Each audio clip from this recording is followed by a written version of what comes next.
আসসালামু আলাইকুম, কেমন আছে সবাই? আজকে আমি এসএসসি উন্মুক্ত সেকেন্ড পেপার কোশ্চেন 2020 ওইটা কিছু গ্রামার রিটেন পার্ট দেখবে যে কোশ্চেনে কি কি আসছিল। আমি ওগুলা কোশ্চেন অ্যান্ড অ্যান্সার একসাথে সলভ করছে।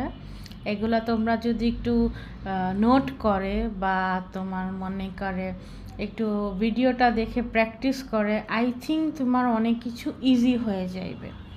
তো আমি কথা না বাড়ায় ডিরেক্ট কোশ্চেনগুলো দেখতে থাকে। ওকে, তো পার্ট এতে আমাদের গ্রামার থাকে, মার্ক থাকে 60। এটা আমরা অনেকেই জানে। এটা হচ্ছে ইয়ার 2020 কোশ্চেন, সেকেন্ড পেপার ইংলিশ, আর কোড হচ্ছে 2652। তো এখানে চেঞ্জ দ্য সেন্টেন্স আসে। ওকে, তো এখানে ছিল A number, it is a very fine bird. এটা এক্সক্লেমেটরি বানাইতে হইবে, তাহলে অ্যান্সার হইবে what a nice bird it is. ঠিক আছে, এই যে দেখে সাইনটা দেখছে। B number, books are the greatest friends.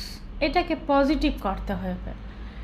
Answer, no other friend is as great as বুক।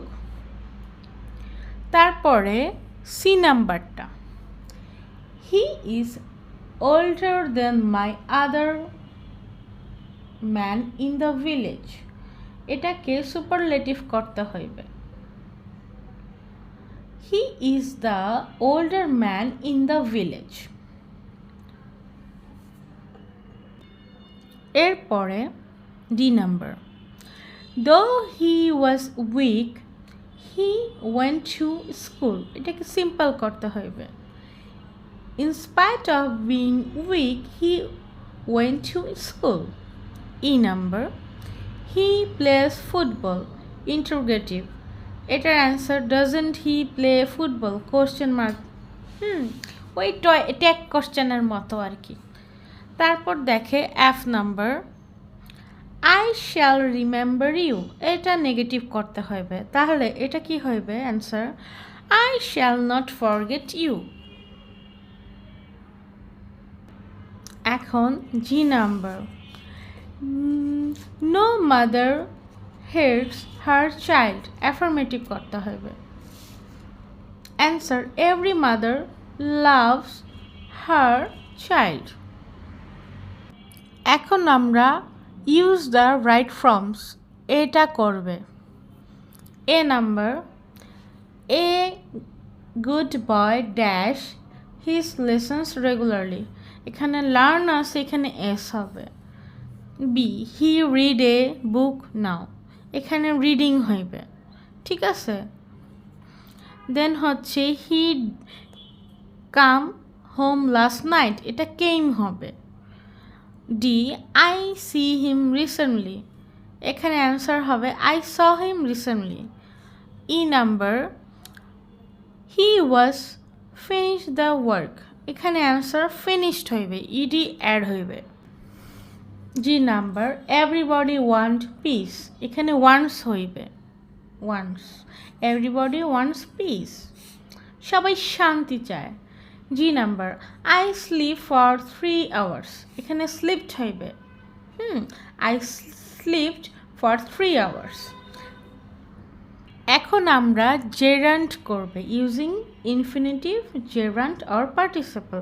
আমার মানে অ্যাকর্ডিং টু মি এটা সব থেকে ইজি। এটা যদি আসে 5 out of 5 or 10 out of 10 আমরা ইজিলি পাই যাবে।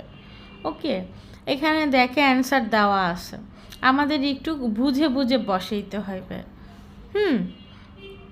তো এখন যদি আমরা এটা বুঝতে চাই তাহলে কি হয়, এখানে অ্যান্সার দেওয়া আছে 1টা 2টা 3টা 4টা 5টা। ঠিক আছে, তো dash book is a good habit. এখানে কি যাইতে পারে? বুকস আছে, বুকসের সাথে আমরা রিলেট কি করতে পারি? দেখে রিডিং, পড়া। তারপর বিটা দেখে the children when dash to dash, ঠিক আছে? তাহলে ওয়েন টু, চিলড্রেনরা কোথায় কি করতেছে? এই চিলড্রেনের সাথে তো গার্ডেনিংও যাইতেছে না, রিডিং তো হয়ে গেল, ওয়াচিং ড্রাইভিংও যাচ্ছে না, চিলড্রেনরা তো গাড়ি চালাইবে না, তাহলে টু প্লে। আমি অ্যান্সার তো দেওয়া আছে, তোমাদের বোঝানোর জন্য বলতেছে। সি নাম্বার দেখে মাই হবি ইজ ড্যাশ, এখন রিডিং চলে গেল, টু প্লে চলে গেল, এখন থাকে গার্ডেনিং, তারপর হচ্ছে ওয়াচিং, হ্যাঁ, আর ড্রাইভিং থাকে। ড্যাশ ইজ মাই, মানে মাই হবি ইজ ড্যাশ, এটা বোঝা যাইতেছে এটা গার্ডেনিং হইবে। ডি নাম্বারটা দেখে he is fond of dash, TV আছে, টিভি আমরা তো খায় না, ঘুমায়ও না, আমরা কি করে, আমরা দেখে, এই যে ইজি ওয়াচিং। এখন দেখে ই নাম্বারটা dash at night is risky, আমরা দেখছি আমাদের চারটা কিন্তু অ্যান্সার আমরা পেয়েই গেছে, তো আমরা মানে ব্লাইন্ডলি অ্যান্সার করতে পারে যে ড্রাইভিং ই নাম্বারটা হইবে। এরপরে দেখে চেঞ্জ দ্য ভয়েস, এখানে ছিল he has done the work, এটার অ্যান্সার হচ্ছে the work has been done by him. B he killed a bird, answer a bird was killed by himself. C I eat rice, answer rice is eaten by me. D নাম্বারটা দেখে they are eating mangoes, answer mangoes are being eaten by them. ই নাম্বারটা দেখে do the work, answer let the work be done. এরপর F number দেখে I gave him a book, answer he was given a book by me. G number rice sells cheap, answer rice is sold cheap. ভিডিওটা long হয়ে যাইবে, তাই আমি এটার second পার্টটা আমি পরে আপলোড করে দিবে। সো তোমরা ভালো থাকে, আমাকে দোয়া করে, তোমরাও ভালোভাবে স্টাডি করে। আল্লাহ হাফেজ।